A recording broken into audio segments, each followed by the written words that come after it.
এটা ফায়ারের লোকজন কই?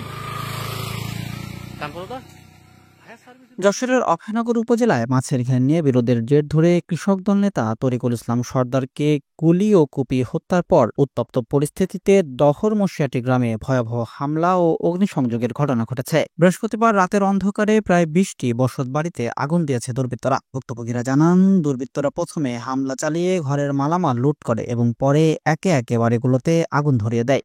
জানা গেছে, অধিকাংশ বাড়ি মতুয়া সম্প্রদায়ের। স্থানীয়রা জানিয়েছেন, হামলার সময় গ্রামে বার্ষিক ধর্মীয় উৎসব চলছিল, যেখানে প্রায় ৫০০ মানুষের খাবারের আয়োজন করা হয়েছিল। সেই উৎসবের রাতেই ভয়াবহ হামলা, লুটপাট ও অগ্নিসংযোগের ঘটনা ঘটেছে। চুরি হয় ৩১টি গরু, পুড়ে যায় ধানের গোলা, রান্নাঘর, মোটরসাইকেল সহ অসংখ্য সম্পদ।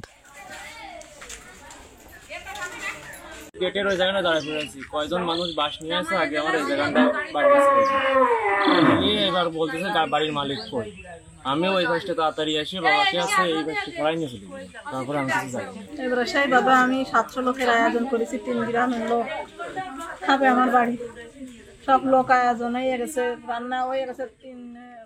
এদিকে হামলার ঘটনায় জড়িতদের শনাক্তে তদন্ত চলছে বলে জানিয়েছে পুলিশ।